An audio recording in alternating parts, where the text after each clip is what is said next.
2025 ഫെബ്രുവരി 21-22 തീയതികളിൽ invest Kerala global summit നിക്ഷേപക സംഗമം നടത്താൻ മന്ത്രിസഭ തീരുമാനം. കൊച്ചിയിൽ ലുലു ബോൾഗാട്ടി ഇന്റർനാഷണൽ കൺവെൻഷൻ സെന്ററിലായിരിക്കും പരിപാടി.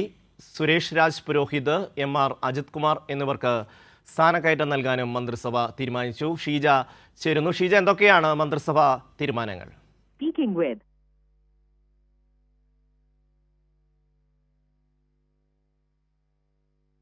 അടുത്ത വർഷം ഫെബ്രുവരി 21-22 തീയതികളിൽ ഇൻവെസ്റ്റ് കേരള ഗ്ലോബൽ സമ്മിറ്റ് ആഗോള നിക്ഷേപക സംഗമം നടത്താൻ മന്ത്രിസഭാ യോഗം അംഗീകാരം നൽകിയിരിക്കുന്നു. കൊച്ചിയിൽ വെച്ചായിരിക്കും ഈ പരിപാടി നടത്തുക.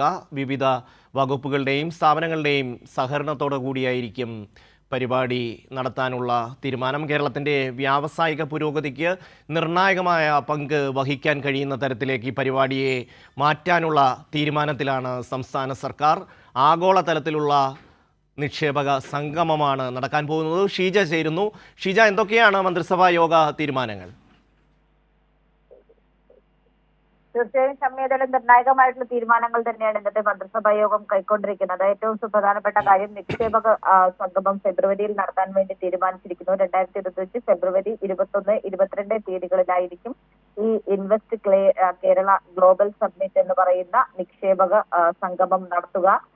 ഇതിന് ആണ് ഇന്നത്തെ മന്ത്രിസഭാ യോഗം അംഗീകാരം നൽകിയിരിക്കുന്നത്. കൊച്ചിയിൽ ലുലു ബോൾഗാട്ടി ഇന്റർനാഷണൽ കൺവെൻഷൻ സെന്ററിൽ വിവിധ വകുപ്പുകളുടെയും സ്ഥാപനങ്ങളുടെയും സഹകരണത്തോടെയാണ് ഈ ഒരു പരിപാടി നടത്തുക എന്നുള്ള കാര്യമാണ് വ്യക്തമാക്കുന്നത്. 2023 വ്യവസായ നയത്തിന് അനുസൃതമായി കേരളത്തെ നിക്ഷേപ സൗഹൃദ സംസ്ഥാനമാക്കാനുള്ള ശ്രമങ്ങളെ കൂടുതൽ ശക്തിപ്പെടുത്തുകയും ഏകോപിപ്പിക്കുകയുമാണ് ഈ നിക്ഷേപക സംഗമത്തിന്റെ ലക്ഷ്യമെന്ന് പറയുന്നത്.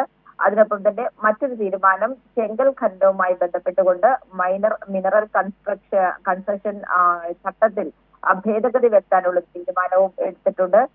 മറ്റൊരു പ്രധാനപ്പെട്ട കാര്യം, പോലീസ് ഉന്നതരുടെ സ്ഥാനക്കയറ്റമാണ്. DGP പദവിയിലേക്ക് രണ്ടുപേർക്ക് സ്ഥാനക്കയറ്റം നൽകാനാണ്.